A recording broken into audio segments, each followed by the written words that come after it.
Well, hey there, KidzMatter family. I hope you're having an amazing day so far, and I'm so excited that you've tuned in to today's episodes of the KidzMatter Podcast. We're going to be diving into a conversation all about volunteerism with our hosts Jordan Davis and Pedro Carrion from Samaritan's Purse. We're so excited for today's conversation, but before we jump in, let's check out a word from today's sponsor.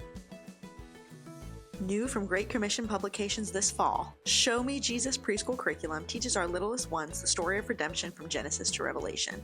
With interactive teaching, creative activities, and family connections, it's a foundation for a lifelong relationship with Christ.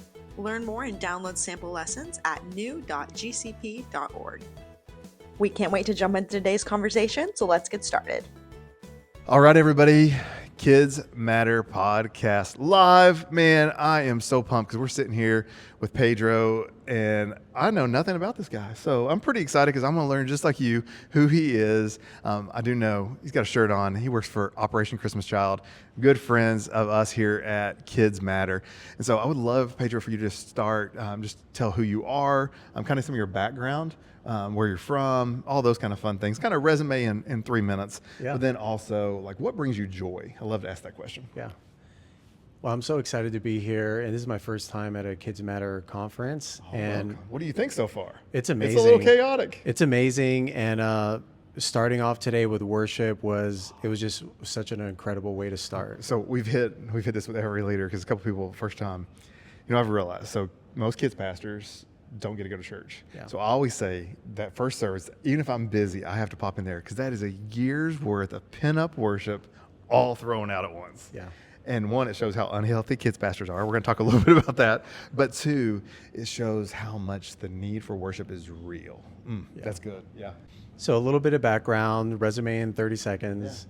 I was a missionary overseas, in the Palestinian territories for 2 years. So I did ministry in the Middle East, mostly kids ministry. Okay. I was a kids ministry pastor for 5 years and a missions pastor at a large church in Miami, Florida. Okay. And then joined the Operation Christmas Child team in 2013. Okay.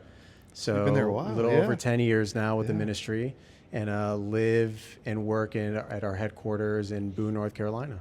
Awesome. So what is your favorite thing about working there? There are a couple things that drew me to the ministry that have kept me in the ministry. One is we have amazing people. Yeah.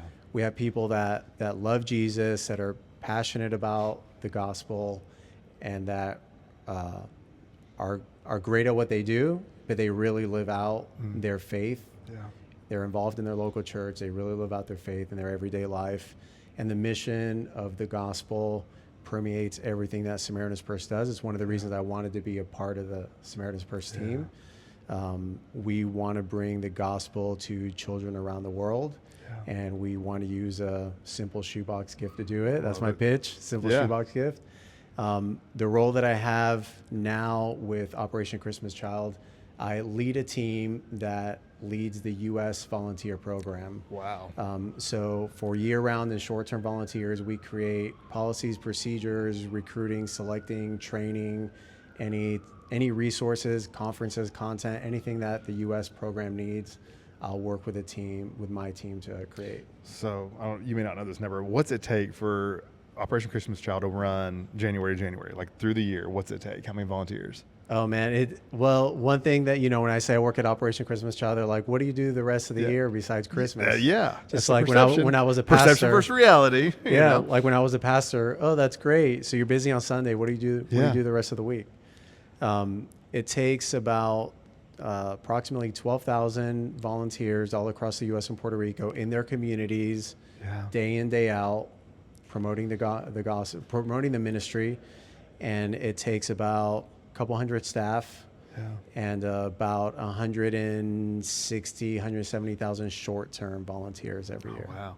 So I just told you off camera that I had my first experience last year going to a facility, and that place is like Monsters Inc. Like conveyor belts everywhere, stuff happening, but it was so fun. Like for one, as a dad, so my two oldest boys were with us, and like watching them who'd packed shoe boxes before, but watching that end of it.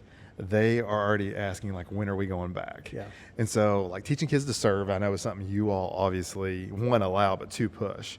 But also, like, creating that longing to see something be effective. And so the facilities are crazy. If you haven't done that, just time out. Like, you got to take your family and go do that.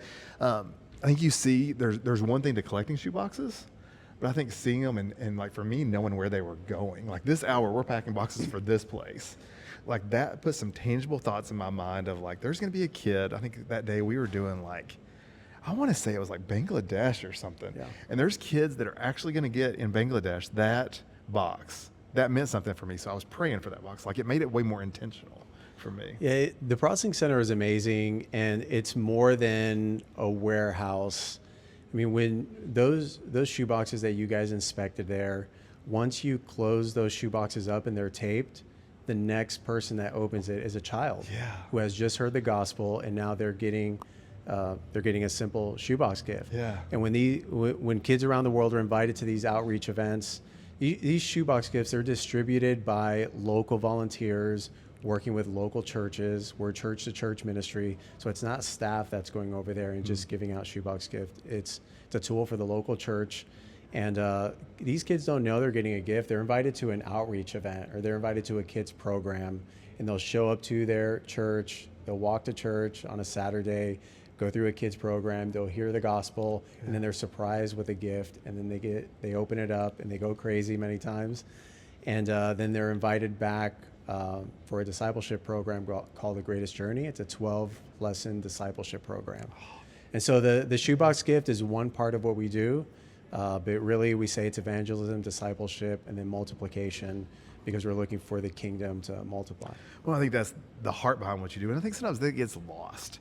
Like, I didn't know that there was this discipleship journey. And it's like, that's one of those things that like we have to talk about more. Like that's awesome.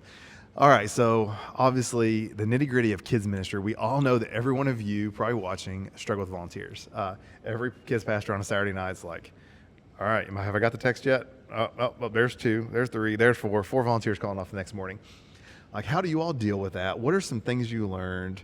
And then obviously, like, I know people love to sign up to help you all, but you all have to do some recruiting too. How does that work? What have you learned personally? And then where have you seen maybe some things fail? So let's just get into some practical. I'd love for you to talk for a few minutes. Like, what does that look like practically for you all? And then how does that relate to the church world? Yeah. Good questions. When I talk about the numbers, 12,000, it's a lot of people. It's not enough. Yeah. And so, but it's never enough. And so no matter, you might be in a kids ministry where you have a few hundred volunteers or you have 50 volunteers, but you're never going to feel like you had enough. When I was a kids ministry pastor, we had, by the time I left, about 200 volunteers across multiple campuses. And there was way more than when I started, when the church was a lot smaller, but I still didn't feel like it was enough. And so we do recruiting, we do select. I think we select well. I think we train and resource well, and we have a really high retention rate. So, probably over, depending on the role, because we do have different roles, but anywhere from 85 to 95% of our volunteers return every single year. So we have a really high retention rate, but we invest a lot into the volunteer program.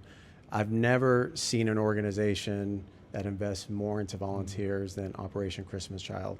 We have conferences for volunteers. We have a volunteer-only website. We have a volunteer-only help desk where they can submit questions and need technical support. We have reporting features online. We have training online. We resource them with the same logo wear that I'm wearing. Yeah. We take some of our leader volunteers on vision trips overseas to see what happens and interact with international volunteers. Yeah. So we do put a lot in the program. I still don't feel like we have enough.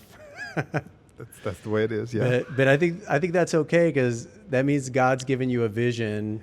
That's huge. It means the vision God has given you is bigger than your current resources, and you are not going to be able to do it on your own accord.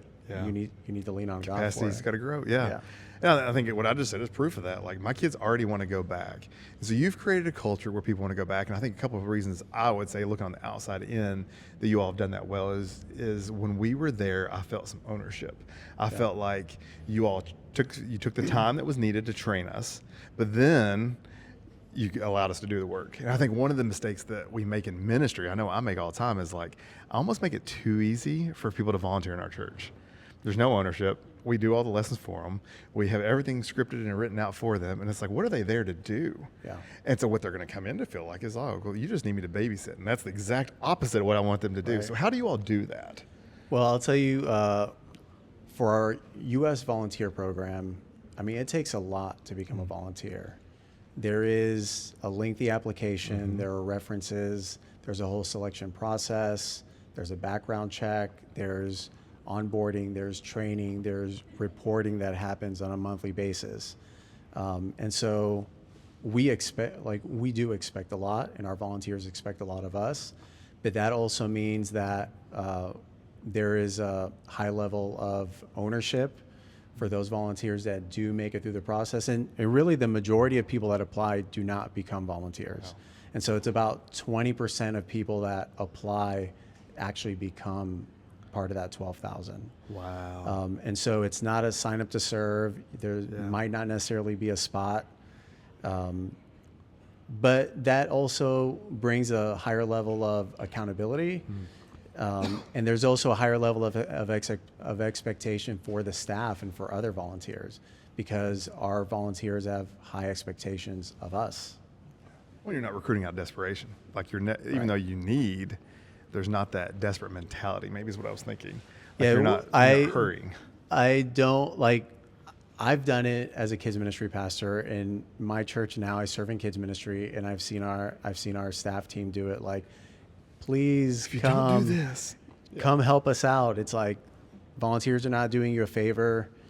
It's a calling. Someone coming to serve in my ministry is not doing me a favor. They're doing I really believe that they're doing what God has called them to do.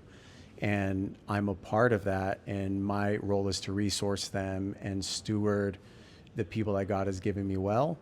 And a part of that is equipping them and resourcing them well. But really, they're not doing me a favor. They're doing what God has called them to do.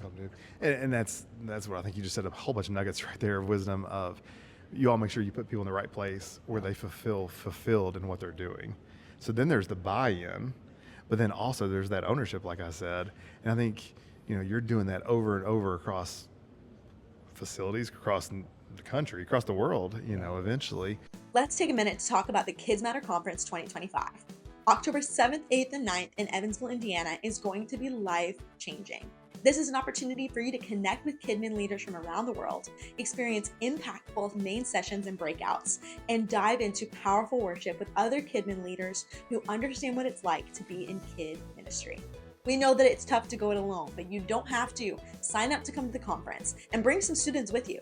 Due to our partnership with Indiana Wesleyan University, all students ages 13 through 25 are going to receive free tickets through the end of June. All you have to do is use the code STUDENT25 at checkout. That's STUDENT25 at checkout.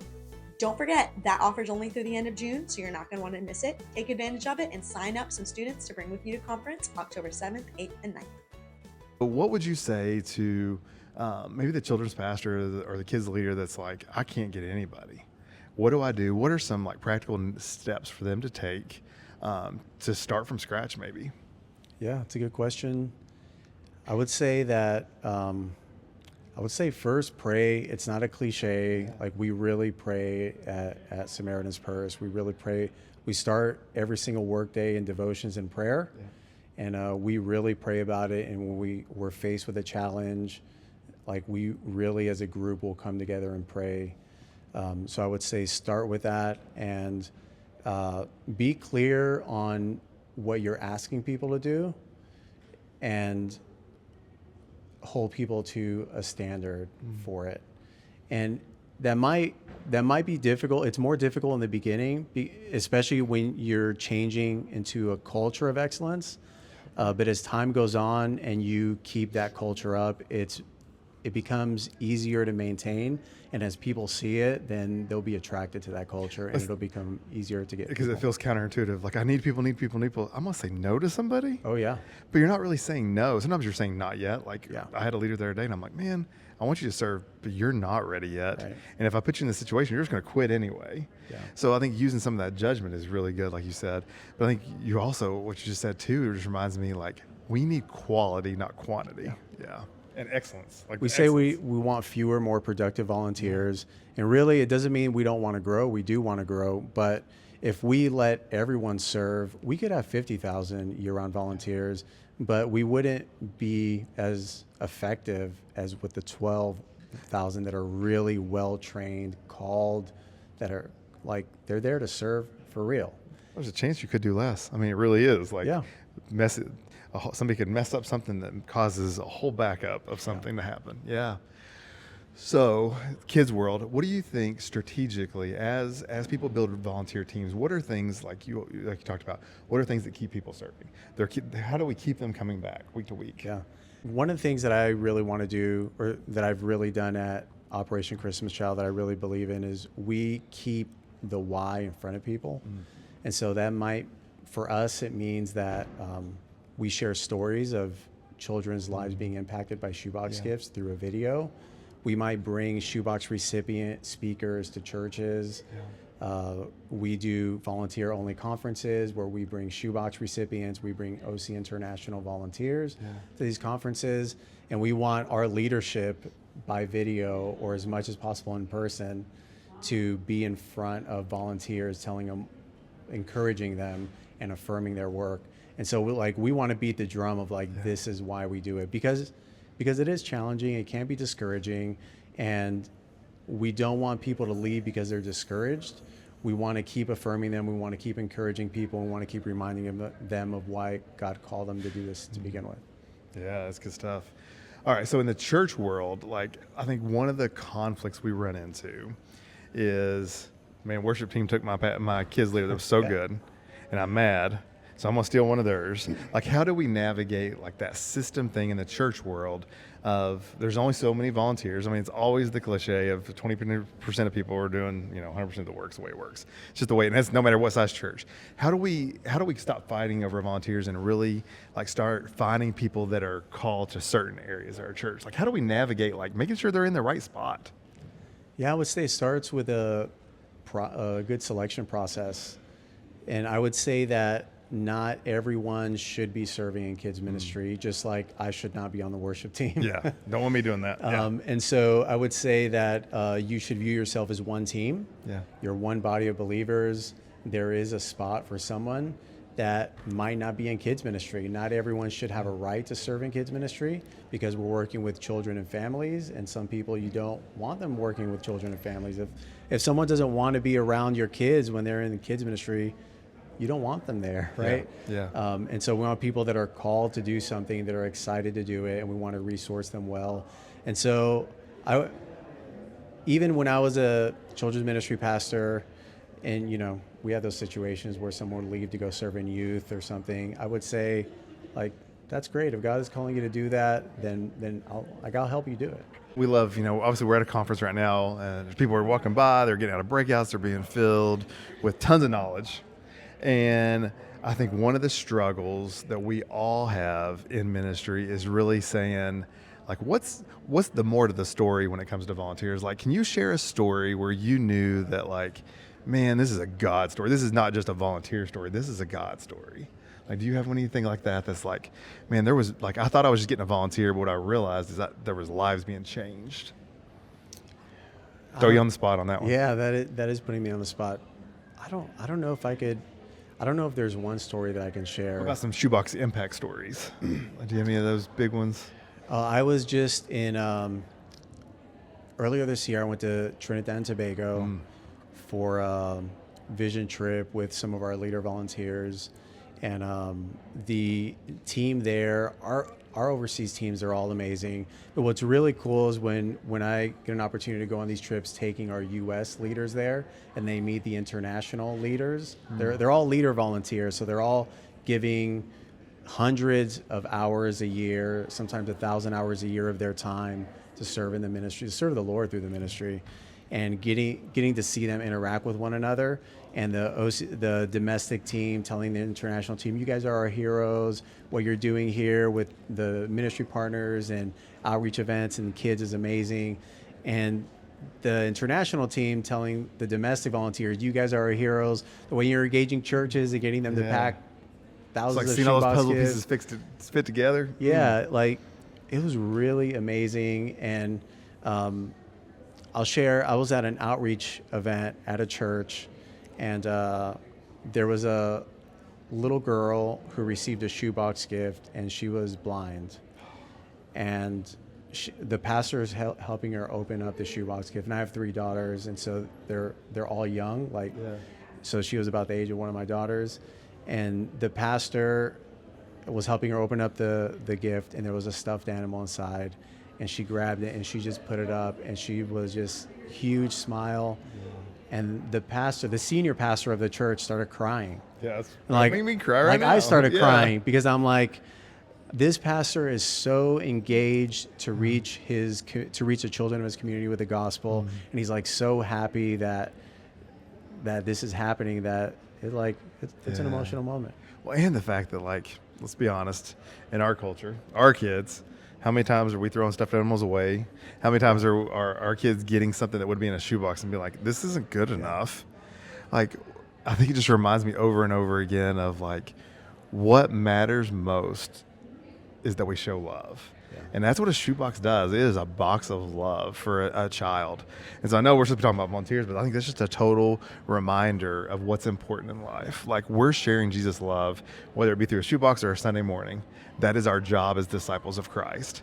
Pedro, I would love for you, as we kind of close up a little bit, we got main service here in a little bit. I'm pumped.